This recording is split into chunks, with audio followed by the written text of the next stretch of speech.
Hi, I'm Coach Hallis. Welcome to week 11 of the Keeping It Real vlog. This is week 9 of the 9-week quarter. So it is about 8:45 p.m. right now. It's been a long quarter, it's been a long week, and about half of my students are going into overtime on their final drafts. Technically, next week is a week off for me, but I will be here every day at the usual time, trying to offer opportunities for kids to do a number of things if they fell behind for whatever number of reasons. I had several students that have been quarantined. Some won't come off of quarantine until the intersession, until the fall break that we have on this balanced calendar. And I'll be offering opportunities for them to come in before we have to officially submit grades for the quarter.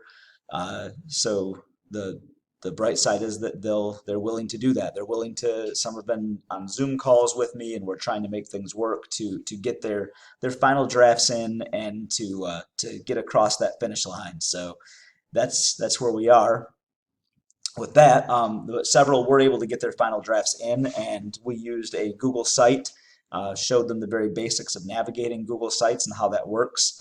As you can see here, on this homepage of the site that we've made. This will be shared on the city website and the school social media, and the kids can share this wherever they want themselves. This is where we have a list of different local places.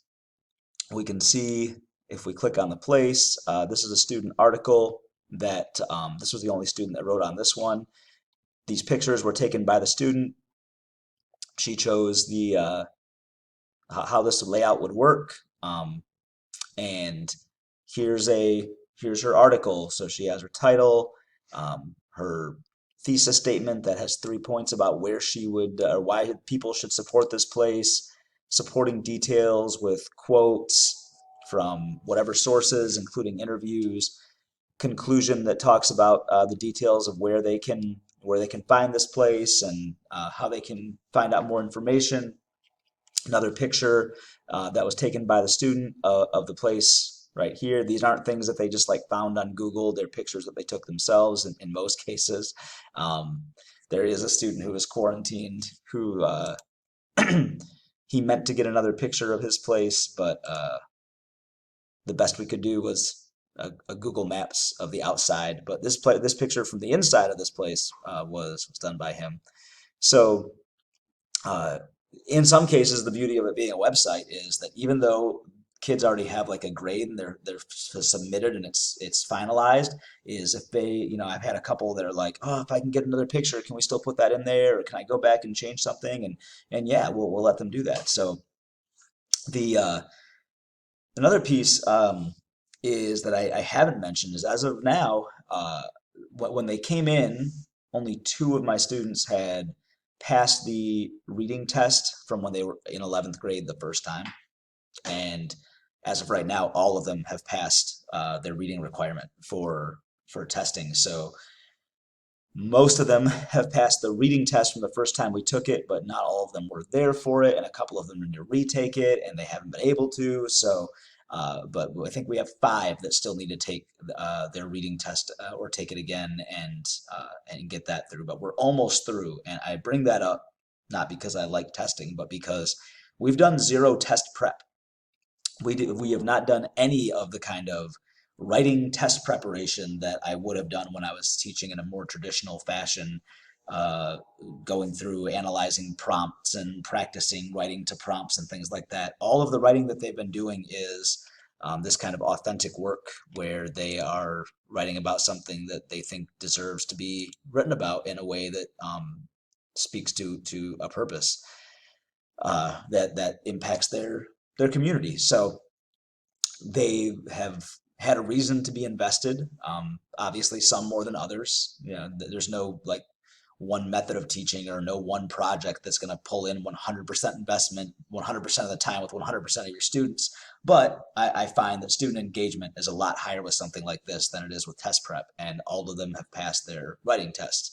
So the teachers who get stressed about, oh, well, I can't fit in all the test prep and prepare them for tests, and do deeper learning or project-based learning, you don't have to do both of those things. You can just actually effectively reach them without stressing them over a test and drilling and killing things. You can get more out of them if they're engaged with going deeper into the content. So there's that lesson.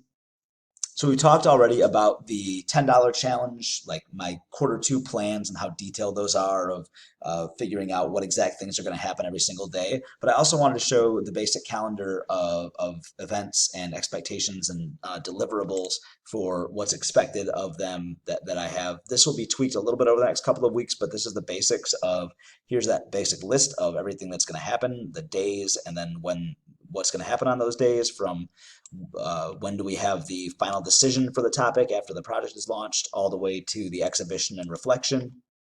So those are just listed there. That might be how some students like it. And then there's also this calendar that has those things so that they know from their perspective what is due on what days. We also have like our students that have reading assignments where they're leading discussions on different pieces of reading for which each individual is responsible at some point throughout the semester. That's up there so they know who's doing what for that, but they also know what to expect for their project. And some people don't realize that projects for project-based learning, they don't have to just be like hands-on arts and crafts things. A really high quality piece of writing can also be structured in the same way that you structure a project. And even though with the $10 challenge, they'll also be doing some other things like with that $10 component of how they spend it, they don't necessarily have to. So a kid might choose a very simple thing, like I chose to donate to this local charity, and then most of that writing might be like why that charity was worth it and doing some research and things like that. Or it could be something that's more structural and involved. So the part of that open-endedness and that flexibility is what gives that student voice and choice in the piece. And you can structure it like a project in general, where you're still going to have deliverables and check-ins like writing conferences.